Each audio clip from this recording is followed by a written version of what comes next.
వీడియోని చూసేటటువంటి మిత్రులందరికీ నమస్తే. ఎవరైతే మన యొక్క ఛానల్ను కొత్తగా వస్తున్నారో ఛానల్ను సబ్స్క్రైబ్ చేసుకోండి. వీడియో కనుక నచ్చితే లైక్ చేయండి, షేర్ చేయండి. మరి టాపిక్లోకి వెళ్ళే దానికంటే ముందుగా దయచేసి ఈ వీడియోను పూర్తిగా చూడండి. ఎప్పుడో మన చిన్నప్పుడు ఒక కథ వినేవాళ్ళం. అదిగో తోక ఇదిగో పులి అని చెప్పేసి ఒక కథ వినేవాళ్ళం. ఇప్పుడు ప్రస్తుతం ఆ కథలాగే మారిపోయింది. గ్రామ సచివాలయం సంబంధించినటువంటి 3వ నోటిఫికేషన్. ఎందుకు ఈ నోటిఫికేషను ఇలా మారిపోయిందని చెప్పేసి కనుక అనుకుంటే, లక్షలాది మంది నిరుద్యోగులు ఎదురుస్తున్నటువంటి నోటిఫికేషన్ ఏదైనా ఉంది అంటే అది గ్రామ వార్డు సచివాలయం 3వ నోటిఫికేషన్. ఈ నోటిఫికేషన్కు ఎందుకింత ప్రాముఖ్యత ఏర్పడింది అనే విషయాన్ని కనుక పరిశీలిస్తే 3 ప్రధాన కారణాలు. ఒకటి, సొంత గ్రామము లేదా మండలంలో ఉద్యోగము. నోటిఫికేషన్ ఇచ్చిన 2 నెలల లోపల పరీక్షల నిర్వహణ, ఫలితాలు ఇచ్చి పోస్టింగ్ కూడా ఇవ్వడము.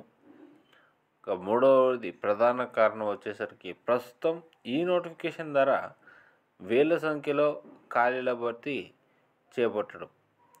వీటి కారణంగా ఈ నోటిఫికేషను అత్యంత ప్రాముఖ్యత సంతరించుకోవడం అనేది జరిగింది. ఈ నోటిఫికేషన్పై ప్రచారం మాత్రం జోరుగా సాగుతున్నప్పటికీ ఇప్పటి వరకు ఈ నోటిఫికేషన్ విడుదల కాకపోవడం పెద్ద ఆశ్చర్యం. కేవలం ఒకే ఒక్క యానిమల్ హస్బెండరీ అసిస్టెంట్ నోటిఫికేషన్ ఇవ్వడము, ఎగ్జామ్ జరగడం, కొన్ని రోజుల్లో ఫలితాల వెల్లడి, ఈ నెలాఖరులోగా సెలెక్ట్ అయిన వారికి పోస్టింగ్ లభించడం ఒకంత నిరుద్యోగుల్లో ఆశలు రేకెస్తున్నా, ఇంకొక వైపు ఎన్నికలు అతి సమీపంలో ఉండడం నిరుద్యోగులను అత్యంత భయపెడుతున్న అంశం. ఏది ఏమైనప్పటికీ వయోపరిమితి దాటిపోతున్న కేవలం ఈ నోటిఫికేషన్ కోసం మాత్రమే ప్రిపేర్ అవుతున్న లక్షలాది మంది నిరుద్యోగులను దృష్టిలో ఉంచుకొని ప్రభుత్వం ఈ నోటిఫికేషన్ను ఎంత త్వరగా వెళితే అంత త్వరగా నోటిఫికేషన్ ఇచ్చి ఆదుకోవాలి. ఇప్పటికే అభ్యర్థులు ఆర్థికంగాను అటు మానసికంగాను బాగా కుంగిపోయినారు.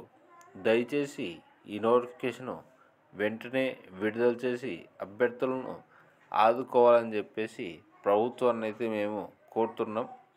అలాగే ప్రభుత్వ పెద్దలు మిగిలిన ఏవైనా కానీ నోటిఫికేషన్లు, అటు ఎస్ఐ అయినా కానిస్టేబుల్ అయినా మిగిలిన ఏ నోటిఫికేషన్లు అయినా కానీ మళ్ళీ ఇంకొక నోటిఫికేషన్ ఇచ్చి మిగిలిన అభ్యర్థులను కూడా ఆదుకోవాలి. ఎందుకంటే ఇప్పటికే వయసు మీరిపోయింది.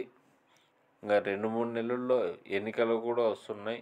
సో దయచేసి నిరుద్యోగులను మాత్రము ఆదుకోవాలి ప్రస్తుత పరిస్థితుల్లో.